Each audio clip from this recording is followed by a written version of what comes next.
BNP তাদের জায়গা থেকে ক্ষমতায় এসেছে আওয়ামী লীগের ভোটের মাধ্যমে।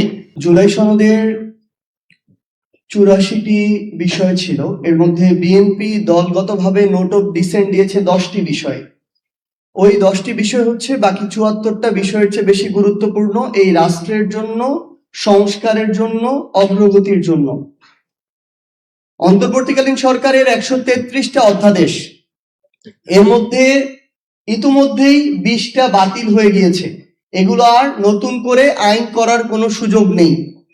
বিএনপি যদি করে তাদের মতো করে করবে।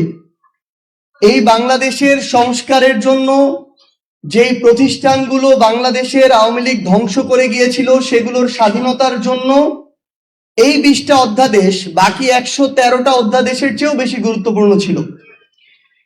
তার মানে শুধুমাত্র একটা অভ্যুত্থানের প্রেক্ষাপটের পূর্বে এবং পরে বিএনপি, জনাব তারেক রহমান কিংবা তাদের নির্যাতিত নেতাকর্মীরা বাংলাদেশের যে সংস্কারগুলো চাইতো, যেই প্রতিষ্ঠানগুলো দ্বারা তারা জুলুমের শিকার হয়েছিল, যেই প্রতিষ্ঠানগুলোকে তারা স্বাধীন সার্বভৌমভাবে চলার আকাঙ্ক্ষা পোষণ করেছিল, তারা ক্ষমতায় আসতে না আসতে ওই প্রতিষ্ঠানগুলোকে আবার তাদের মতো করে চালাতে চায়। ওই প্রতিষ্ঠানে আবার সরকারি দলের ছড়ি ঘুরাতে চায়। এ কারণেই তারা গুম অধ্যাদেশ বাতিল করেছে, দুর্নীতি দমন কমিশন অধ্যাদেশ বাতিল করেছে, মানবাধিকার অধ্যাদেশ বাতিল করেছে, বিচার বিভাগের স্বাধীনতার অধ্যাদেশ বাতিল করেছে। আরেকটা গুরুত্বপূর্ণ বিষয় হচ্ছে, দুঃখজনক হলে এটাই সত্য যে বিএনপি তাদের জায়গা থেকে ক্ষমতায় এসেছে আওয়ামী লীগের ভোটের মাধ্যমে। তাদের সাথে একটা আওয়ামী লীগের অলিখিত চুক্তি ছিল। আওয়ামী লীগের বিভিন্ন নেতাকর্মীরা, ইভেন শেখ হাসিনা পর্যন্ত দেশের বাইরে বসে এখন এই কথাগুলা বলে। তো এর মধ্য দিয়ে এখন সবচেয়ে বড় যে সমস্যাটা হয়েছে আমার জুলাইয়ের যোদ্ধাদের, শহীদ পরিবারদের, যে অভ্যুত্থানের পরে এই নতুন সরকারটা যখন গঠন করলো, তারপর থেকে আমরা দেখতে পেলাম সেই অলিখিত চুক্তির কারণে যারা ওই জুলাই যোদ্ধাদের উপরে অভ্যুত্থানের সময় আক্রমণ করেছিল, যারা আমাদের শহীদ ভাইদের হত্যার জন্য দায়ী, তাদের অনেক দাগী আসামিরা এখন জামিন পেয়ে যাচ্ছে।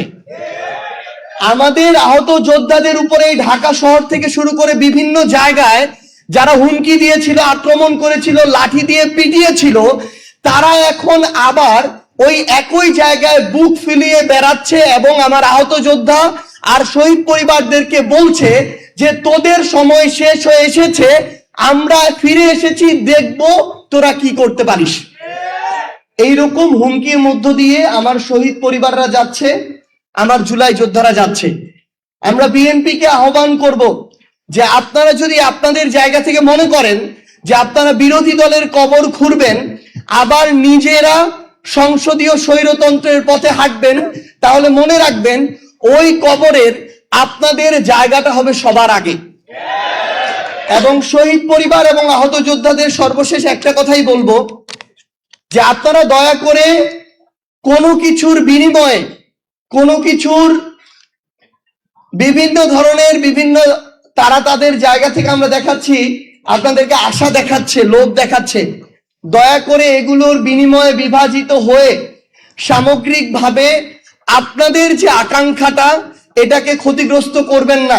কারণ এই আকাঙ্ক্ষা যদি ক্ষতিগ্রস্ত হয়, বাংলাদেশ ক্ষতিগ্রস্ত হবে, আর বাংলাদেশ ক্ষতিগ্রস্ত হলে আপনিও বাংলাদেশের অংশ, আপনিও এটা হবেন। আমরা আপনাদেরকে কোনো দলের ব্যানারে দেখতে চাই না। আমরা চাই সকল শহীদ পরিবার এবং আহত যোদ্ধারা একসাথে যে আকাঙ্ক্ষা নিয়ে আপনাদের পরিবারের মানুষগুলো জীবন দিয়েছে, আপনারা ওই আকাঙ্ক্ষার পক্ষে থাকুন। যদি আমরা এর পক্ষে কথা বলি তাহলে আমাদের পক্ষে কথা বলতে পারেন, যদি আমরা বিপক্ষে কথা বলি তাহলে প্রয়োজনে আমাদের বিপক্ষে কথা বলবেন।